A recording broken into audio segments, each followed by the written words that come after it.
My guest today has posed as a buyer for Mexican heroin wholesalers, pretended to be a killer for hire, and befriended and then arrested one of Osama bin Laden's most important financiers.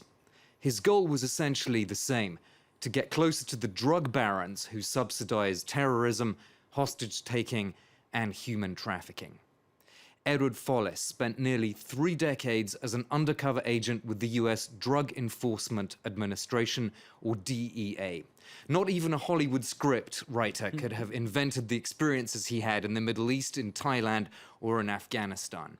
In fact, Follis was a consultant for Oliver Stone's 2012 thriller, Savages. He is the author of The Dark Art, My Undercover Life in Narco-terrorism, written with Douglas Century, which has just been published in French by Flammarion. Warm welcome to the program. Thank you so much. You specialized in something called narco-terrorism during your career. What is that, and what exactly did your work consist of? Well, narco-terrorism is, very succinctly, when terrorist organizations who are always in search of fuel for their engines, that is, revenue for their organizational activities, whether it be logistical, operational, whatever, their objectives, they're always seeking money. And global drug trafficking is one of the most available commodities and source of revenue for their particular brand of terrorism. It makes sense that they would gravitate toward that type of enterprise. And this has been the real shift in the course of the last, 15 years or so? I think it's been recognized and acted upon, especially by Western Europe and the United States, in the manner you described, in the time frame you described, last 15 years. But narco-terrorism is no stranger to the world scene. Insurgencies in Burma, Laos, Thailand, Southeast Asia, the Mexican cartels, a great deal of activity in Central Asia, La Cosa Nostra, the French Connection, all those had their own forms of employing and supplying funds to terrorist organizations to advance their objectives. So it's been around for a while, but it's just now settled in our own backyards, especially after 9/11, and then here with the terrorist activities that occurred in Europe. So essentially, at the DEA, you were charged with trying to break that link between drugs and terrorism, to take the money away from the terrorists. Correct. Prior to 9/11, pursuing and destabilizing and eventually dismantling drug organizations worldwide was DEA's primary mission. After 9/11, the President of the United States charged DEA with assisting in the global war on terror by pursuing those financiers of terrorism, especially those that were associated with the current state of affairs that we have in the Middle East and Europe. So you did this by going undercover. Tell us a bit about that. Well, undercover in that context was really not that difficult. In fact, honestly, it was the same construct that I employed the years prior in Southeast Asia and Mexico and the United States, and actually in Paris and the Middle East prior to the surge in militant Islamic terrorism. Consequently, the same tools of the trade, the same approaches, the same, I would have to say, natural DNA-given abilities to infiltrate organizations and echelons and kingpins' worlds remain the same, because it's always about money. It's always about money. So, yes, the same tradecraft, different geography, and different group. And the goal was to essentially take those CEOs out of the equation, because in your analogy, the heads of these organizations are like the leaders of, let's say, a multinational company. Precisely. They are exactly the same business models, the same business paragons, same business paradigms. Remove the leaders, and that destabilizes the organization. The organization does not vaporize when the CEO is dispatched, so to speak.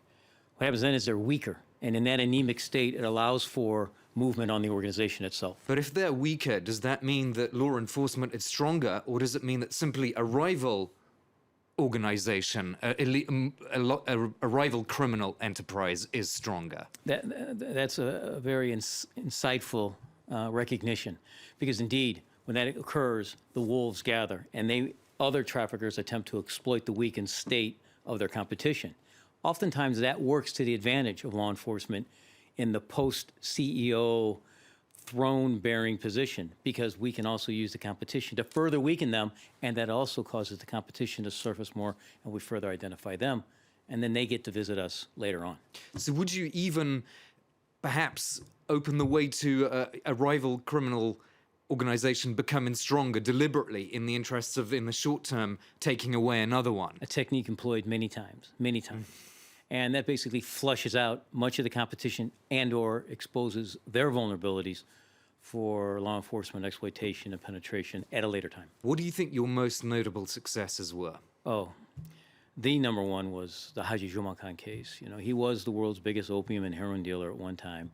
He survived the Soviet invasion, the civil wars in Afghanistan, 9/11. He's one of those men who was the quintessential CEO. Whatever the business terrain, whatever the changes, whatever the modifications, whatever the waves, whatever the profits were, he always adjusted and thrived.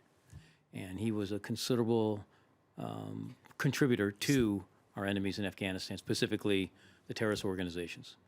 And how psychologically did that work? How did you get close to him? How did he trust you? I studied him extensively. I learned about him. I learned his history. I knew everything about him. I became kind of a fan of his, so to speak. So I treated him as the great Haji Juma Khan, you know, and we had a lot of similarities in our personalities. We bonded rapidly, and believe it or not, people from opposite sides of the planet with nothing else really in common except, at that time, money, actually engendered a relationship that became rather complicated and so close and so interwoven that I put my life in his hands many times, and he did it one time, which resulted in the last time that he'll ever see daylight again, so to speak. And of course, you were always able to keep this distance from yourself to say, well, on a human level, I'm betraying someone, but obviously there's the bigger cause, which is why you joined this fight. In your mind, you bandy about just what you said. That was another very, very acute discernment. When you grow close to these people in an attempt to take their lives from them, they take a little bit of you too, because you have to give something to get in return, right? It's not free. Nothing's free. And as I always said, you can walk up to that line, and I've peered over the line. I've even gave a kiss over that line, but I've never stepped over that line when working undercover. It takes a toll on your soul, no doubt about it. But you have to maintain that one last step, because the day comes when that last call is into them, and then they are gone forever. How did you make sure that you weren't going to be outed? Because there must have been information about you from one operation to another, photographs, some kind of information about who you really were. With Haji Juma Khan, since you brought that up as a frame of reference, I would purposely send disinformation to him about me that I could quickly nullify in his mind. So if anything actually arrived, I was already inoculated. See, probably he was even more inoculated, because when the bad news arrived, I already sent in enough disinformation that he discounted the real information before it could settle in his mind. And the rest was up to our relationship. Edward, I want to come on to the state of narco-terrorism in the world today, to get back to that.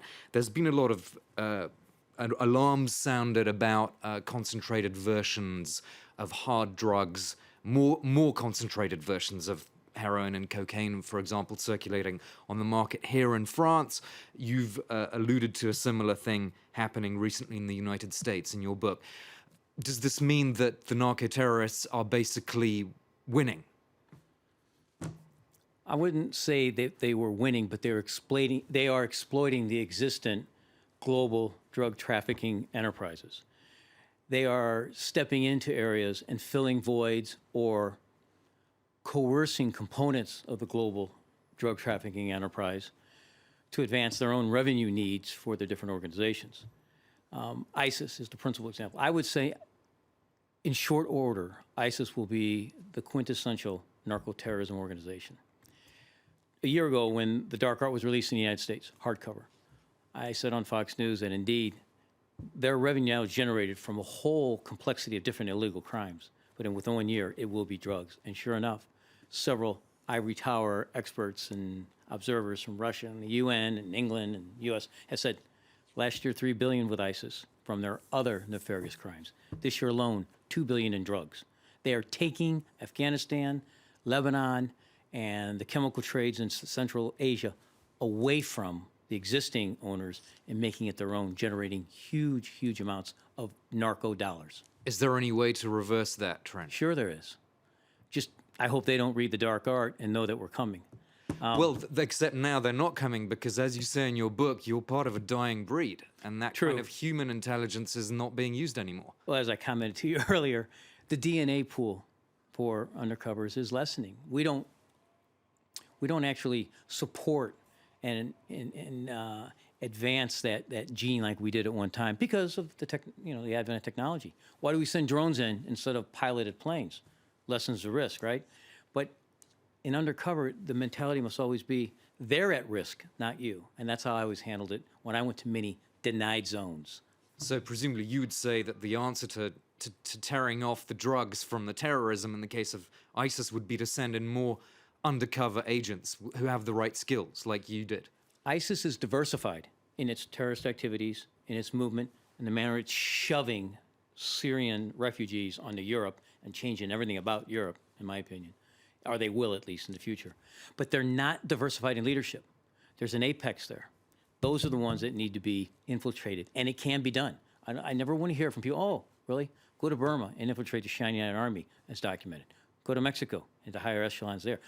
Go to Afghanistan, and as a white Irishman from St. Louis, be having dinner every other night with the world's biggest opium heroin dealer and convince him to leave Baluchistan, arrive in Jakarta, and never see daylight again, as I say. So it can be done. Can be you just done have with to have ISIS the right guy with or lady, not right guy or woman, with the right DNA, and you just have to know that you're smarter than they are. We'll have to end it there. Thank you so much, Edward Follis. It's been my pleasure. Thank you for inviting me. Author of The Dark Art, My Undercover Life in Narco-Terrorism, just published in France by Flammarion. Thanks for watching the interview. A pleasure.